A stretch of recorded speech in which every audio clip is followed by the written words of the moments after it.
When we talk about games, we often focus on the game's graphics, the mechanics of the game, or on the moments that frustrate us. But what if we thought about games differently? What if we saw them not as entertainment or distraction, but instead view them as reflections of culture, society, and even ourselves? How games in some ways break our usual routines and immerse us in different worlds and experiences. This is where the ideas of a French writer named Roger Caillois come into play. In his book, Man Played Games, 2001, Caillois breaks games into 4 different categories: Agon, Alea, Mimicry, and Ilinx, and introduces a spectrum between Paideia, where you play and are free to do whatever you want in the game, and Ludus, structured play, and, for example, games with specific bound rules. It might seem a bit vague right now, but I'll show you exactly how these ideas play out in an action RPG game like Genshin Impact.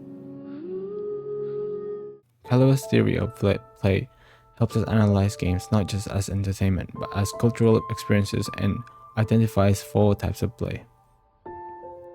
Agon for competition, Alea for chance, Mimicry for roleplay or make-believes, Ilinx, play that disorients, that creates disorientation or vertigo, and these forms existing on the spectrum, as I mentioned earlier, and from Paideia, from free play, and Ludus, rule-based play. This idea is useful not only for classifying the games, but also for exploring how they blend and mix freedom with game structure. Critics like Henricks and McDonald have praised Caillois for showing how play is never just play. It reflects our societies, our desires, and sometimes our contradictions. Genshin Impact, developed by Hoyoverse, formerly known as MiHoYo, on September 28, 2020, is an open-world action RPG with anime aesthetics and a live service model. Players explore the world of Davenport, or the name of the game's world setting, using different characters with elemental powers to battle enemies, solve puzzles, and uncover stories. One of the most iconic parts of Genshin is its gacha system, where players roll for rare characters and weapons. But beyond the flashy mechanics lies the rich design that perfectly maps onto Caillois' 4 types of play. So how does Caillois' theory connect to a game like Genshin Impact? Let's break it down. Agon, mastery and combat. Agon is about skill, competition, and striving for mastery. In Genshin, this is clearest in combat, especially in domains like Spiral Abyss, where skill and team competition matter. As the higher you get and more stars you earn, the more rewards you can get. Players build optimal teams, master elemental reactions, learn character control or switching and proper timing. This is Ludus, as it is structured, rule-bound, and competitive. But you can also argue that it also contains Paideia, unstructured replay, or spontaneous play, as it allows creative experimentation with team comps and abilities. And you can choose experiment with different elemental reactions from with different characters and their specific abilities as well, such as ice with water, with frozen, and ice and fire making melt. Alea, luck and the gacha system. Then there's Alea, a play based on chance. Genshin's gacha system is a perfect example of Alea. Despite strategic saving, players rely on luck to pull their favorite characters. No matter how good you are, you can't guarantee pulling your favorite character.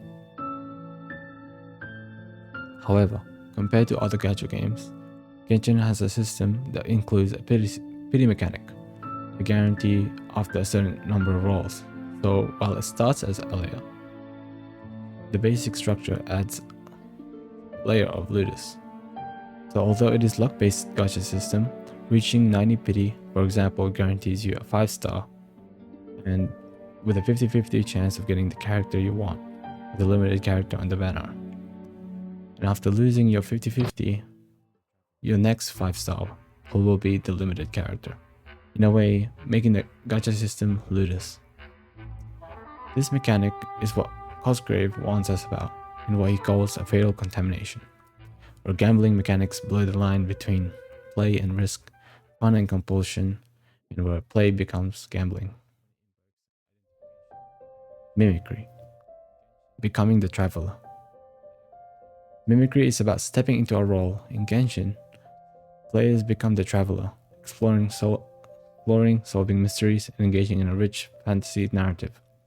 As Davenport noted, play becomes serious when it invokes identification and immersion. In Genshin, mimicry, the act of playing roles or immersing oneself in the game's world, isn't just about pretending or fantasizing. It's about investing emotionally, whether that's forming attachments to characters, strategizing, or experiencing the highs and lows of gameplay. We grow attached to the characters, make choices, and immerse ourselves in the world. Ilinx, the joy of movement. Ilinx is about disorientation, sensory disruption, or dizziness, seeking thrills through physical or virtual motion. In Genshin, this happens when you glide through the air, speed through the terrain, swimming and diving, and moving around and with different characters.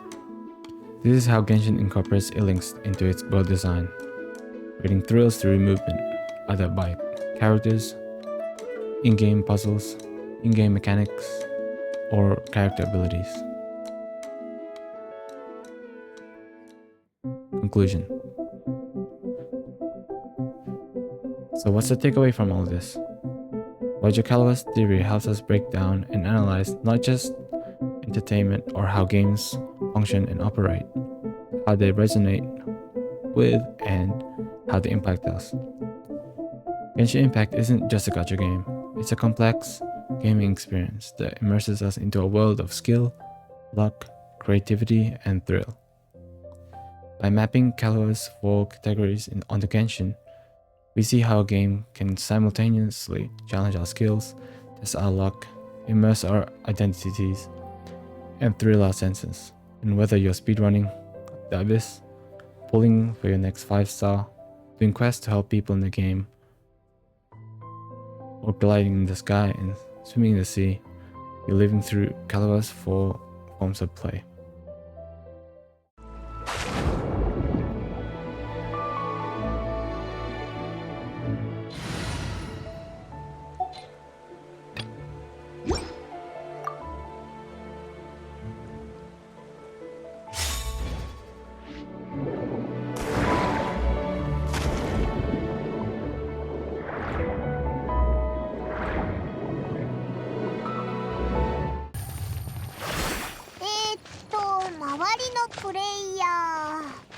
Oh,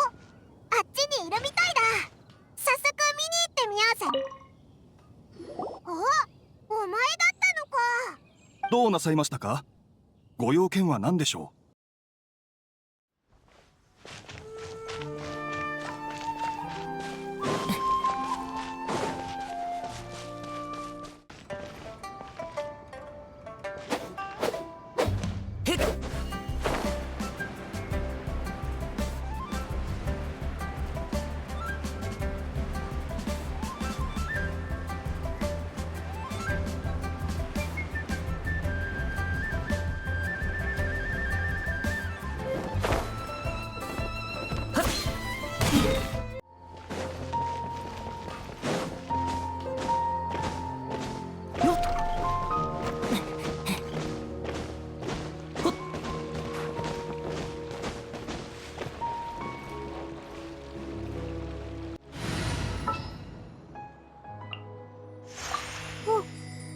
私を呼ん